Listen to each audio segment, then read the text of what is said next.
Nicole Carter, an agent, was accustomed to blending in, but tonight she felt as though everyone in the restaurant was staring at her. There were some tough times when she was an undercover FBI agent, but this time it wasn't the crooks she was worried about. The uniformed officer was walking right toward her, and his assumptions were already flashing in his eyes. "Before we start, don't you think? Don't forget to sign up and tell us where you're watching from." Agent Naomi Carter changed the band on her bracelet. It was a thin silver band that looked like the stylish accessory concealed a high-tech recorder. She looked around the room, from her place next to at the back of the fancy diner. Her eyes remained sharp despite her apparent calmness.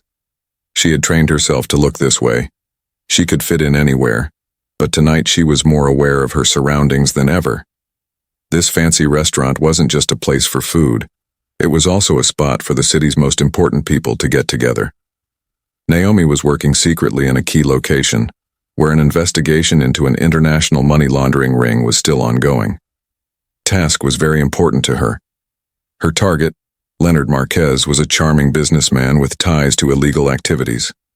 It was her responsibility to gather evidence that individuals were laundering money through legitimate businesses, such as this restaurant. It was done discreetly without any mistakes and without any publicity. Tonight was meant to be normal. There was monitoring, but Naomi had a strong feeling that something was wrong with the others. Straw was surrounded by well-dressed individuals in white, who appeared unaffected by her presence, despite her presence. She could feel their eyes on her, and the slight discomfort of being the only black woman in a sea of white women. She moved a little in her chair and ran her fingers along the edge of the menu to make it look like she was busy. A waiter came up to her and offered her a wine list with a friendly but distant smile. He was trying to be professional, but his discomfort showed Naomi had seen this before. Behavior a million times before. The quick darting looks and the small pause in tone, as if they were all. They were wondering why she was here when she wasn't there to worry about how they saw her. She had work to do. The voice of her handler buzzed softly from the earpiece she had hidden under her dark, curly hair. "Mark Williams, Naomi, stay sharp, and Mark have just arrived at the bar." She looked over to the bar and saw Marquez shaking hands with some of his friends while they laughed. If he didn't care about anything, she felt a rush of excitement. They had been planning the surgery for months, and tonight was the night it would take place. It seemed like the mood in the room changed all of a sudden, and Naomi saw it before she saw the cause, something in the quiet talks coming from the stares of the customers. Pronounced, she followed their line of sight to the front door, where a tall police officer walked in. He was large and exuded the confidence of someone accustomed to leadership. He looked around the room with the goal of a man on a mission. Naomi could tell it wasn't about the safety of the restaurant. Thompson was a familiar face to her. He was a police officer with a reputation for rudeness. He was sure of his own superiority and wasn't afraid to show it. Naomi quickly dropped her gaze, acting like she didn't see him. She concentrated on her menu to avoid his notice, but the pain in her stomach told her something was wrong. It was too late. He had already seen her, and she could feel him moving toward her. "Miss," he said.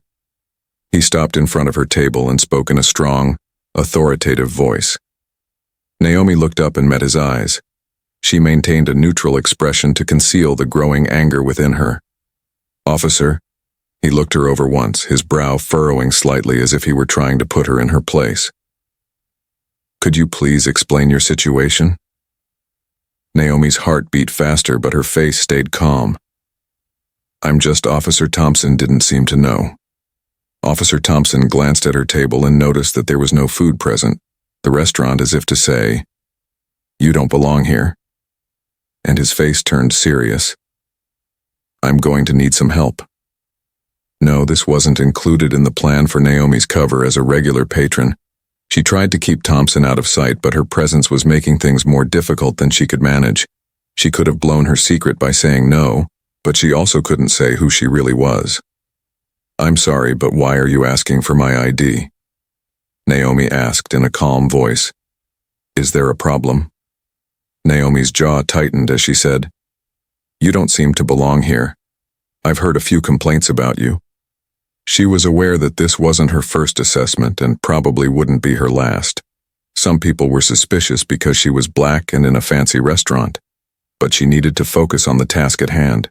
She couldn't afford any disruptions. She kept her movements calm and got there. Thompson didn't say a word as she reached into her bag and pulled out her ID.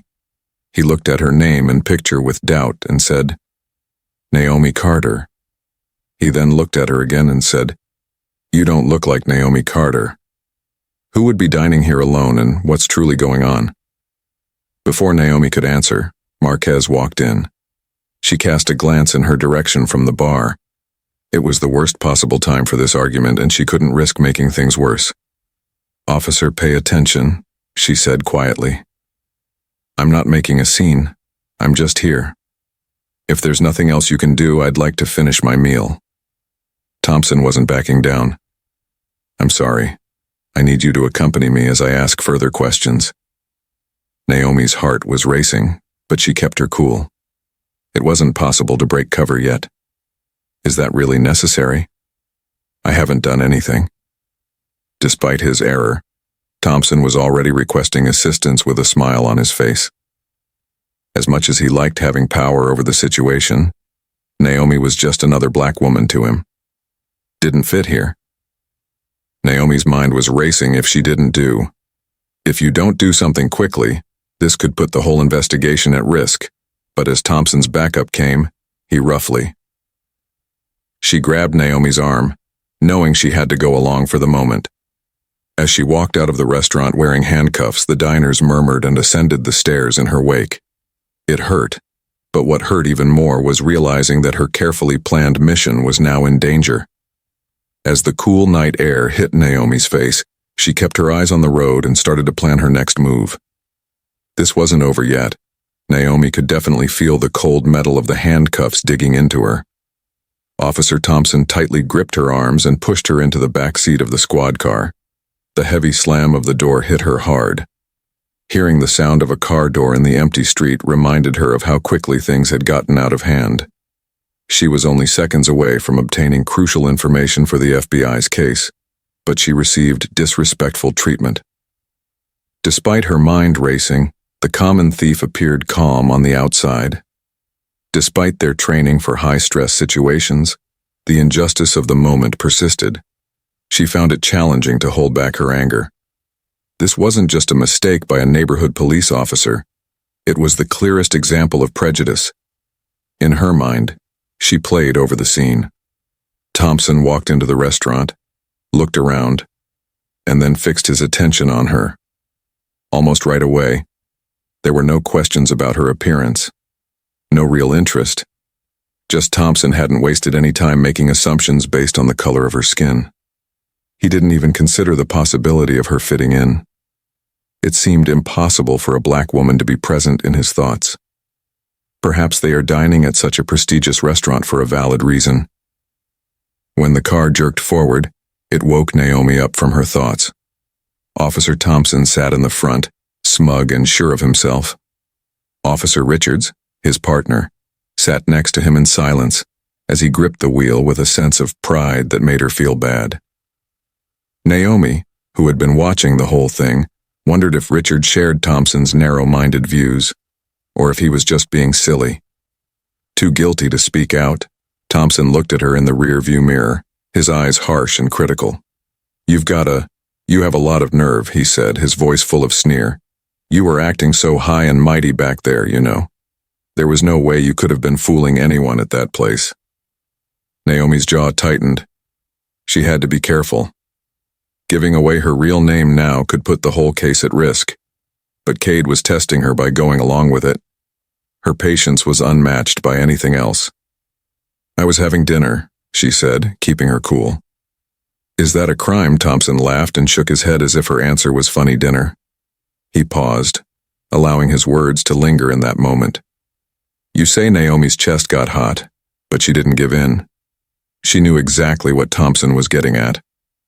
The racial undertones of what he said didn't escape her.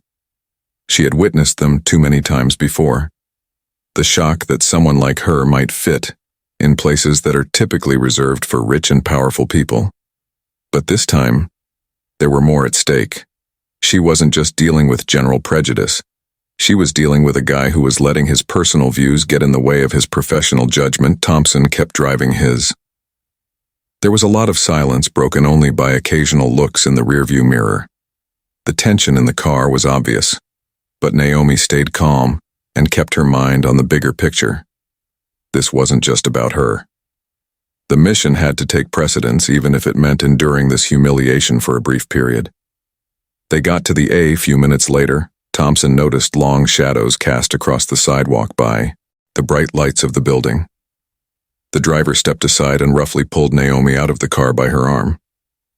Naomi shifted slightly as the cuffs became more pronounced.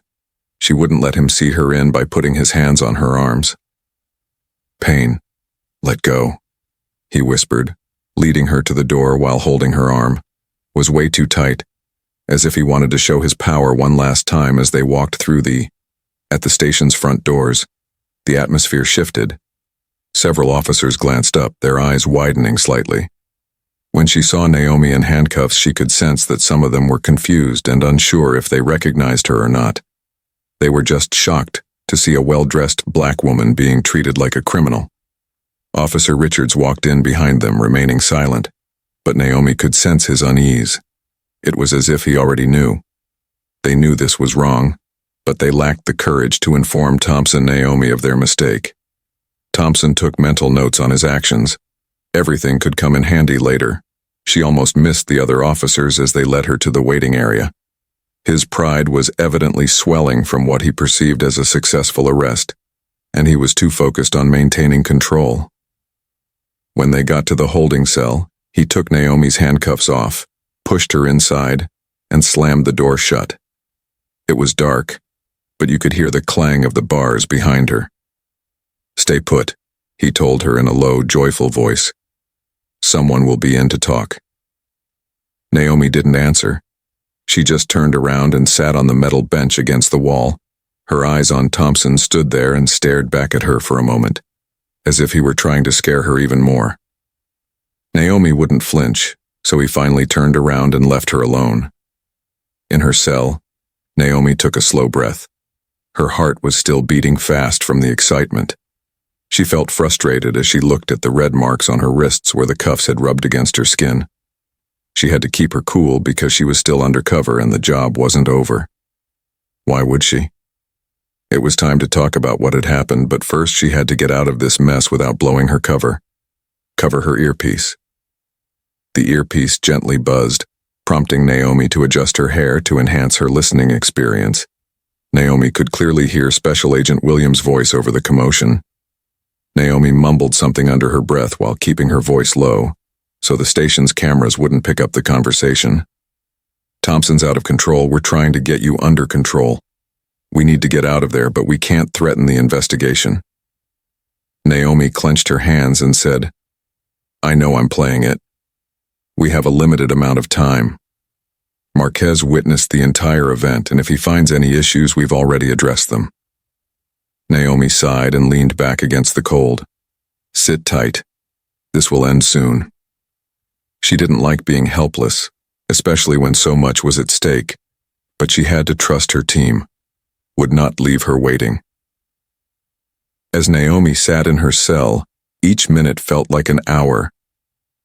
The sounds of the station entered from the hallway, drowning out conversations, footsteps, and the odd phone ringing.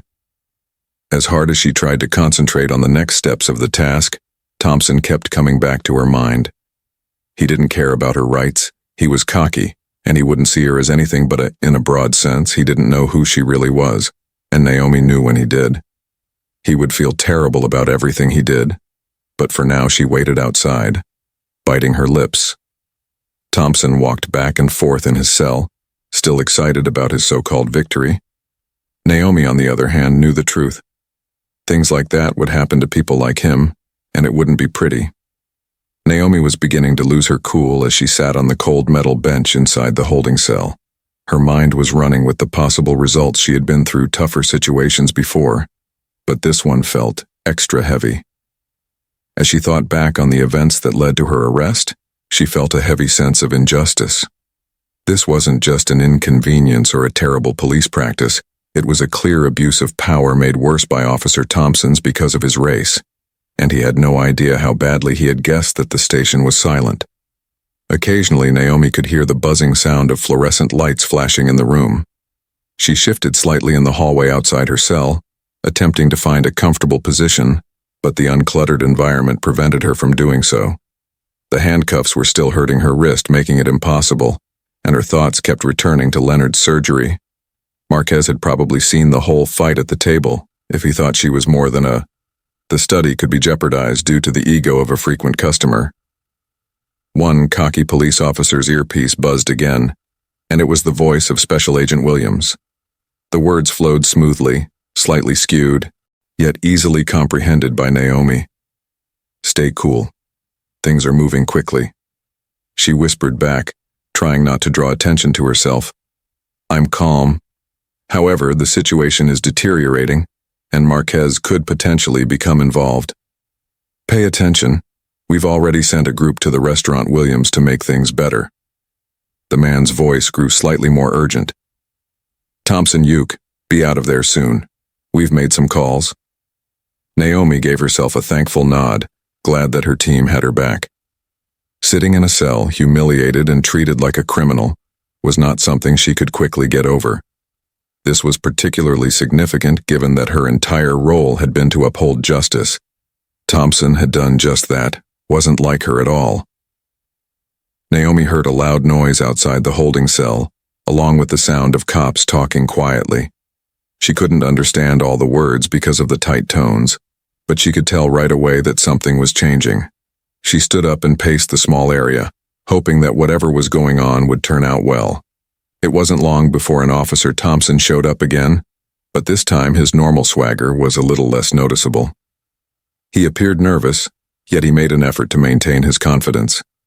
Captain Edwards, a tall, broad-shouldered man with a serious look in his eyes, stood behind him calmly. He saw Naomi in the holding area and immediately locked onto her. Officer Thompson and Captain Edwards both heard his words. "Can you tell me why this woman is in a holding cell?" Thompson's face changed, and he stuttered a little before "She was behaving strangely at the restaurant, sir. I had issues about how she was acting, and I felt that questioning her would be the most effective approach." Captain Edwards raised an eyebrow and didn't seem pleased by Thompson's complaints. "I paused a few times with customers. I didn't get their names, but I fulfilled my obligations." It got colder. "Are you telling me that you brought this woman in because she didn't fit your idea of who should be out at that time?" Restaurant Thompson gritted his teeth in defense, and I had a reason to. I believed that she was engaging in an unlawful activity. However, I was simply fulfilling my obligations, Captain. Owens took a quick look at Naomi, who was standing behind bars in silence. Naomi's eyes met his with a calm look. He looked back at Thompson with anger, clearly not impressed by what he had to say. "Officer, do you have any proof of..." Thompson's face turned a little red. "Is this really a crime, or are you just making assumptions about people based on how they look?" When the captain looked at her closely, her bluster started to fall apart. She refused to work with him, but she didn't refuse anything else. A voice from behind them cut them off, and Naomi's heart rate went up as she saw Special Agent Williams. He was tall and dressed in a smart suit. His hard eyes captured the attention of everyone in the room. Thompson immediately changed the mood in the room. Williams was that kind of man. Just being present was sufficient to make one's voice heard. "Authority. Hello, my name is Kurt Williams, and I'm a special agent with the FBI. I think you've made it." Captain Edwards made a significant error, expressing his disapproval of the deteriorating situation. "Agent, I'm sorry for the confusion. We didn't know that Williams had cut him off. Naomi Carter is one. Tonight, one of my most skilled spies embarked on a clandestine mission that was vulnerable to hacking. Your officer's eagerness prompted Thompson, who appeared shaken, to step forward, sir. I didn't know you didn't. You don't know, because you didn't ask William. He stated icily that you saw a black woman in a fancy restaurant and assumed she wasn't the culprit." Thompson stuttered as he tried to explain himself, but the room was silent, was already turning against him. It was clear that Captain Edwards' face had turned dark. He wasn't going to protect Thompson from the fallout. Special Agent Williams Edward told him, "I'll make sure that this is taken care of right away, that Officer Thompson's actions are fully investigated, and that Agent Carter is freed right away." Williams quickly agreed. That's the very least Naomi could do was watch as Captain Edwards told one of the other officers to open her cell door. When the metal door opened, it was a welcome sound, but she was still upset about what had happened. She stepped out, straightened up, and refused to show any signs of the shame she had just experienced. Thompson avoided her look. He was no longer arrogant. He understood the gravity of his mistake, and Naomi accepted it. Take a deep breath and tell yourself that this isn't about your pride. It's about a much bigger pattern that has been going on for a long time. People like Thompson often engage in tracking and discrimination without any consequences. Williams caught Naomi's eye as she walked past him and gave her an encouraging nod. "Okay, I'll be Naomi," he said. Mr. Williams said in a low voice, "We need to move quickly.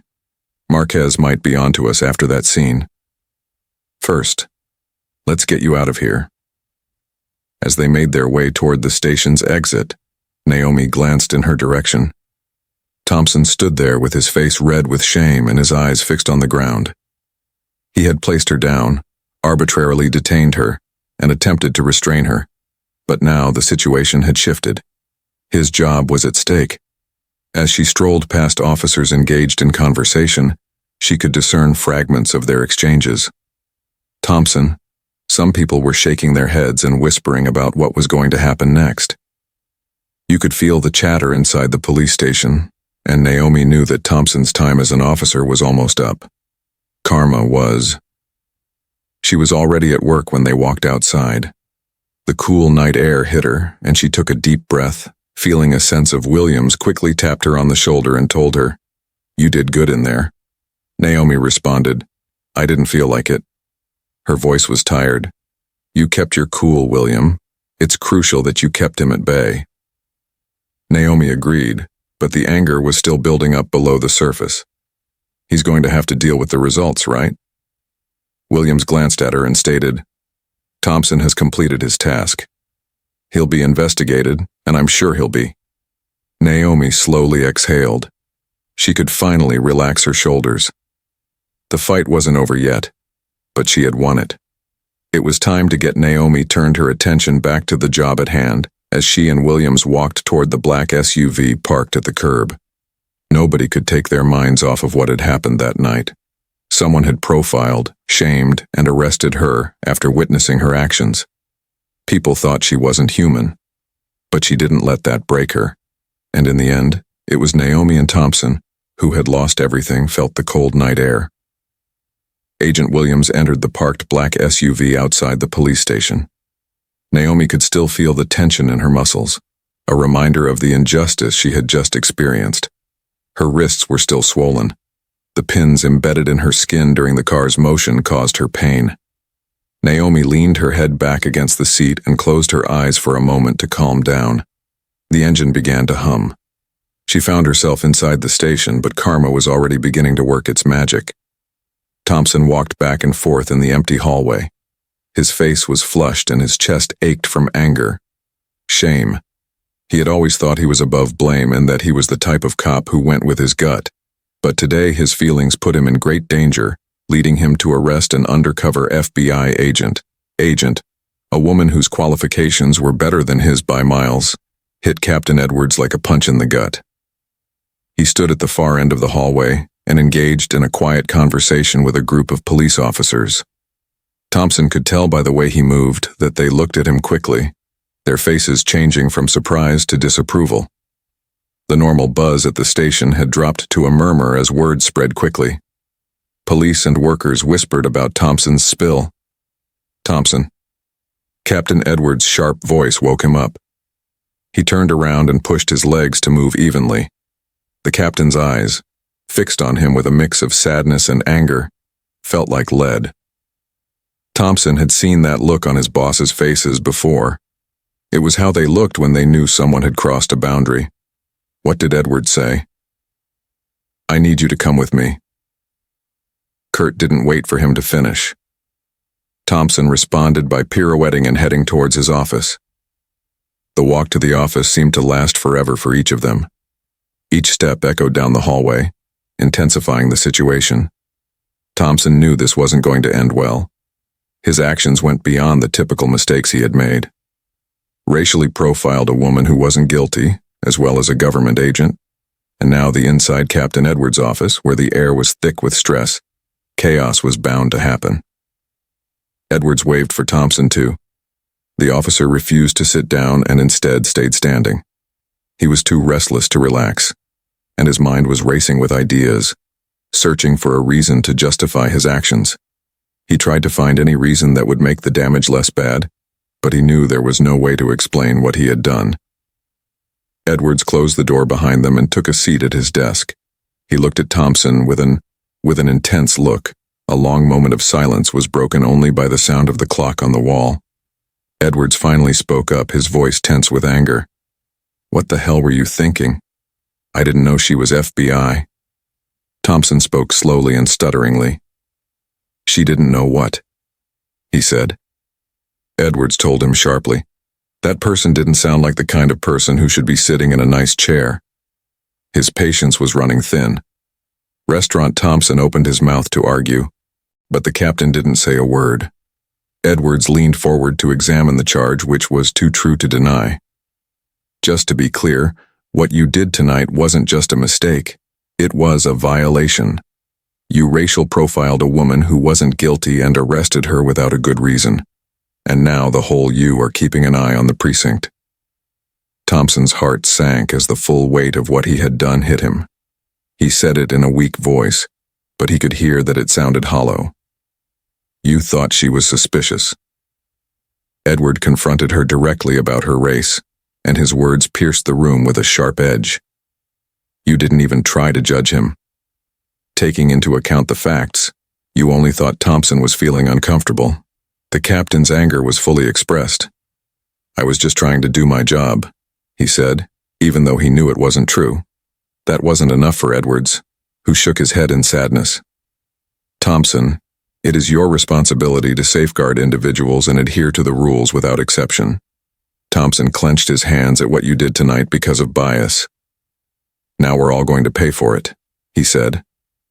He felt his anger rising to the surface. He wasn't used to being called out in this way, and it hurt. Some of the captain's words hit him harder than he thought they would, but he couldn't fight with the truth. He had been wrong about what he thought. "Tell him what to do, as his job is now in danger, and we're starting an internal investigation." "An investigation into your behavior is underway," Edwards said in a louder voice. "Start right away. Your suspension ended pending the Thompson. I think you should give your future some serious thought because it doesn't look promising after this." "Good." The words struck Thompson with force, halting his progress. He had a sick feeling in the pit of his stomach, and his mind was moving quickly. One night's events put his job, reputation, and everything else he had worked for at risk. At one point he let his beliefs cloud his judgment, and he stood there speechless. Captain Edwards watched him for one more second as the weight of the situation fell heavily on his shoulders. He let go with a simple wave of his hand. "You're fired, Thompson," Thompson said. "Make sure you have your gun and badge before you leave." His throat got tight as he nodded. As he walked down the hallway, his feet moved automatically toward the door. Officers who had once greeted him with respectful nods of the head now avoided his eyes. Their faces showed a mix of sadness and the whispers looked down on him as he turned in his gun and badge, and the final act outside the station sealed his fate. Thompson stood there for a long time and stared up at the stars. The world felt different without him. Just hours before, he had been a proud and respected police officer, but he had let his bias control his actions. Now he had to deal with the results. Naomi was quiet in the SUV. The events of the night were still fresh in William's mind, so she drove alone for a few minutes before finally, "Don't worry about breaking it, Naomi. We'll take care of him." Naomi breathed out and nodded, but she still had a hollow feeling in her chest. "It's not about him," she said quietly, voice steady but worn out. It's about what he stands for. There are countless people who admire him, and this is just one instance. Williams looked at her. I understand her meaning, but we're moving forward gradually. Naomi looked out the window. She had dealt with prejudice all her life, but as she watched the city lights flash by, tonight served as a stark reminder of how deeply embedded the irony was in the system, despite her best efforts to protect it. She understood that despite her daily efforts to uphold the law, she could still become a victim of the very same. Sometimes it seems like it will never change, she said, referring to the system she worked for, herself then to Williams. Williams remained silent for a brief moment before responding. Get what's coming to them. Maybe not right away, but in the end. Naomi nodded, feeling tired all the time. Thompson had previously dealt with the consequences of his actions, but this was just one instance. This was just one battle in a much bigger war. The fight for justice was far from over. As she entered the FBI field office, Naomi experienced a renewed sense of motivation. Tonight had been a setback, but that wasn't the end. She wasn't going to let one racist police officer stop her mission. Regardless of her goal, she exited the car and promptly returned her focus to the investigation. Karma had caught up with her. She still had work to do. Marquez was still out there, and it was still open when she walked into the building with her head held high. Naomi was sure of one thing. No matter how many, she would keep fighting no matter what. And one day her sister Sai would win. Fought to protect. The system also ensured the safety of Naomi Carter. As she approached the FBI field office, the events of the previous night continued to weigh heavily on her.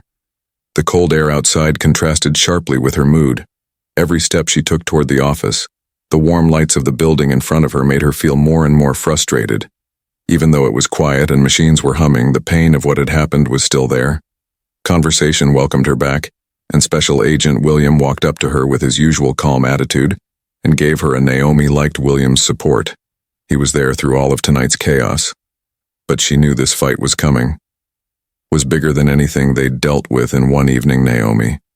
I know it wasn't straightforward tonight, but I need to ask Williams why he stopped raising his voice. They walked down the empty hallway. Are you sure you want to go ahead with the operation we can pull off? You can take a break if it becomes too overwhelming. After what happened, no one would blame you. Naomi paused and looked at Williams, cared about her, but the fire in her chest hadn't gone out yet. Her shape had only changed. She was less angry and more focused. She knew what was at stake. Plans to follow Leonard Marquez were still alive, and months of hard work could fail if she didn't stay the course. More importantly, leaving now would mean allowing the prejudice she had just experienced to prevent her from achieving her goal. Naomi said with a strong voice, "We can't let what happened happen again. Tonight, stop us. Marquez is still out there, and he knows something happened. We need to be careful about what we do next." Williams said, "Or we could lose everything." He nodded, but he looked at her face for any signs. "Naomi, you're sure this isn't just about showing something to someone, right?" Naomi managed a small smile, even though she was very tired. "You've already shown more than enough strength tonight." Pulled at her. "I'm sure it's not about proving anything to anyone. It's about, if I do my job well, Thompson doesn't take charge." Williams gave her a firm nod. "With permission, we'll get back together tomorrow morning to talk about the arrest and figure out how to keep the plan going. Get some rest, Naomi. You've earned it. Don't tell Marquez about it." She thanked him and proceeded towards the elevator. As she did so, the quiet hum of the FBI building faded into the background. As the doors closed, there was quiet inside. It was the first time all night that she let herself go. Feel how what had happened made them feel. The fear, the anger, the shame and humiliation all sank into her chest like a heavy stone. She kept playing over and over the scene in the restaurant. Once again, she was struck by Thompson's arrogant voice, the crowded stares, and the tight grip of the handcuffs as they bit into her skin. It wasn't just about that. It was also about being told that, no matter how well, despite her exceptional skills and training, Some people continued to perceive her as inferior to them. The doors opened, and Naomi walked in. She took a deep breath and focused on the job at hand as she walked out into the parking lot. The cool air felt beneficial against her skin. She was strong because she had to be. Not her first time dealing with prejudice, and likely not her last. Last but not least, she wouldn't let it define her. When Naomi got to her car, her phone buzzed in her pocket and she took it out. When she looked down, she saw an unknown number flash on the screen. She frowned and answered slowly. "Hello," the voice on the other end said. At the end, it became clear who it was. Officer Mark Thompson and Agent Carter. Not boastful like the people she had heard earlier that night. "I know this. It may come as a surprise, but I need to discuss something with you." She had a tight grip on her phone tonight, and her first thought was to hang up. Thompson wasn't sure what to say. Maybe having to say that would change anything about what had happened, but she couldn't because she was interested and for a deeper reason. Back then, maybe it was the part of her that always believed in holding people responsible and giving them a chance to. Even if they didn't earn it, they should explain themselves, Naomi said. Thompson didn't say anything again for a long time after the other end of the call ended. Her tone was flat. "Please forgive me. I know what I did was wrong, but I didn't realize how wrong it was until I arrested you tonight. I was not contemplating, I was merely responding to my own thoughts. And that is my responsibility," Naomi listened in silence, her mind racing. She was indifferent to Thompson's presence. Epiphany, or whether he felt bad because the damage had been done and his revelation, while important to him, didn't make up for the damage he did. "I've been grounded and I wanted to tell you that I'm sorry, but I didn't want to start an investigation." Thompson spoke less loudly, as if he were saying his words were still fresh in our minds. "I know that doesn't change what happened, but I'm trying to figure out what I did." Naomi slowly released her breath. She didn't owe him anything, but she did think people should take responsibility for their actions. She wasn't going to lie and say that his AP class made things better, but she did appreciate it when he took responsibility. Even though it was too late, the fact that he had come to her, Thompson began to speak calmly but firmly about what had happened tonight. It wasn't just a mistake. It revealed a larger issue that everyday people like me have to deal with. "I'm glad you understand that what you did was wrong, but that doesn't change the fact that you broke the rules. Did it on your own?" Thompson was quiet for a moment, and Naomi could almost hear the moving parts in his mind. "I understand, and I don't anticipate your forgiveness." Naomi said to herself, "I need you to know that I'm going to do better and deal with whatever comes from this." She knew that this talk wouldn't change her life much because it wasn't about Thompson's redemption. It was about the bigger system that let people like him keep thinking the way they did. "I hope you do the same," Naomi answered. "Know that what you did has consequences, and it's not enough to just feel bad about it. What you do next is what makes a difference." Thompson agreed and muttered it. After an unusual pause, he ended the call. Naomi returned her phone to her pocket, experiencing an unfamiliar feeling. It wasn't forgiveness or reconciliation, it was just the end. Thompson's admission that he did wrong, and her admission that there was a fight. She remained ahead of her as Naomi drove home, watching the city lights flash by. She thought about all the other people who had been through the same thing tonight but didn't have the stage or power to speak out. Back then, she was fortunate to have her badge, which protected both her job and her relationships. But what about those who didn't? There was no system in place to assist them, and the journey ahead was arduous. Things weren't going to change overnight, but Naomi wasn't fighting alone, and she wasn't going to give up when she finally did. When she got home, she parked her car and sat in it for a moment, taking in the peace and quiet. The night was over, but the battle for Naomi Carter was strong, but justice that would last was still a long way off. It had to be, and tomorrow she would continue to do the work she was meant to do. Thanks for watching, and let us know if you liked it. Don't miss the next story. Click on the video to watch it now. Thanks for your help, and please let us know what you think in the comments.